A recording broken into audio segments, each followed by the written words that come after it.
इस बीच बड़ी खबर आपको बता दें, वक्फ संशोधन बिल पर जेडीयू में घमासान देखने को मिला। जेडीयू से इस्तीफा देने के बाद बोले कासिम अंसारी, ललन सिंह ने नीतीश कुमार का नाम नहीं लिया।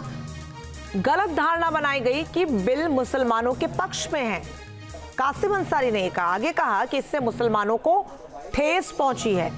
तो वक्फ संशोधन बिल को लेकर अलग अलग धड़ों में बटे ये तमाम नेता, और बड़ी जानकारी सामने आ रही है कि जेडीयू से इस्तीफा देने के बाद कासिम अंसारी ने अपनी बात को सामने रखा और कहा कि ललन सिंह ने नीतीश कुमार का नाम नहीं लिया। बिल पे कल हमारे पार्टी के जो केंद्रीय मंत्री है ललन बाबू, उन्होंने जिस तेवर जिस अंदाज से पसमानदा कर के बिल को पेश किया, इनके अनेकों खूबियों को बयान किया, लेकिन एक बार भी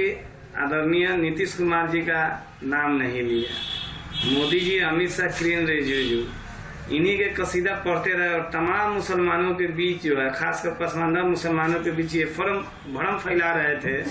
कि वो उनके हक में है। ऐसा लग रहा था कि औकाफ में जो है पसमानदा मुसलमानों का कभी प्रतिनिधित्व रहा ही नहीं है। मैं कई बार जिला औकाफ कमेटी में रह चुका हूँ, मेरे कई जानने वाले जिला औकाफ में है, प्रदेश औकाफ में है, महिलाएं भी पहले से रही हैं, और ये बयान मुझ जैसे लाखों करोड़ों भारतीय मुसलमानों को आहत किया है। तो कासिम अंसारी को आप सुन रहे थे, जिन्होंने जेडीयू से इस्तीफा देने के बाद अपनी बात सामने रखी। विकास जी, सवाल यही है कि विरोध तो विपक्ष की तरफ से जाहिर तौर पर देखने को मिल रहा है, लेकिन जेडीयू जो बीजेपी की सहयोगी पार्टी रही है, कासिम अंसारी इस्तीफा दे देते हैं, उसके बाद बड़ा बयान वो देते हैं और कहते हैं कि कैसे गलत धारणा बनाई गई है और बिल को मुसलमानों के पक्ष में रखा जा रहा है, जानबूझ के ये बताया जा रहा है कि पक्ष में। देखिए, जेडीयू की अगर बात की जाए तो कासिम अंसारी ही नहीं, राज्यसभा के पुत्र गुलाम हुसैन बलियावी ने भी विरोध किया और उन्होंने कहा कि जेडीयू को इस तरह समर्थन नहीं देना चाहिए था क्योंकि ये मुसलमानों के खिलाफ है। लेकिन अगर जेडीयू की बात की जाए और नीतीश कुमार की अगर बात की जाए, या जेडीयू के जो वरिष्ठ नेता या केंद्र में मंत्री हैं, या जो उनके पार्टी के अध्यक्ष संजय झा हैं, इन सब लोगों से मेरी व्यक्तिगत तौर पर बात हुई तो उन लोगों का कहना था कि पार्टी की सर्वसम्मति से राय है कि वो लोग बिल का समर्थन करेंगे। तो कुछ जो जेडीयू के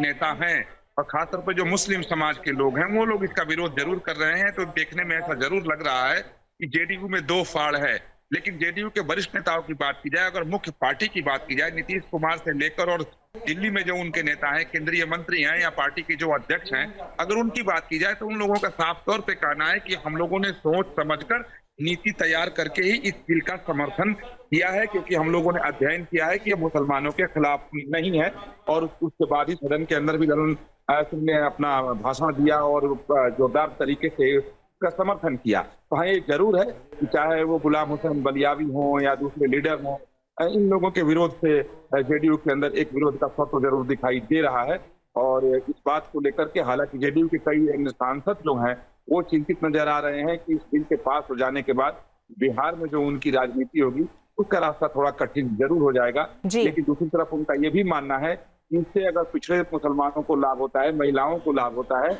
फिर जाकर के अगर बाद में समाज को ये समझ में आएगा कि नहीं उनके हक में था, तो फिर उनको नुकसान नहीं होगा। और अभी मैं आपको बता दूं कि अब जो प्रक्रिया सदन के अंदर है, तो हम कह सकते हैं कि इस वक्त वोट अधिनियम को लेकर के लंबे समय से राजनीति चली आ रही थी, तो अब वो अपने अंतिम पायदान पर है। राज्यसभा में बहस थोड़ी देर बाद कह सकते हैं कि 1 से 1.5 घंटे में बहस खत्म हो जाएगी। उसके बाद बिल को पास कराने की प्रक्रिया शुरू हो जाएगी। जिस तरीके से हम लोगों ने कल देखा कि लोकसभा में जब बिल पास होते होते 3 बज गए थे, तो यहाँ भी उम्मीद की जा रही है कि शायद राज्यसभा में भी 3 बज जाए, लेकिन आज ये बिल पास हो जाएगा तो अपने आप में ऐतिहासिक होगा। न्यूज नेशन अब व्हाट्सएप पर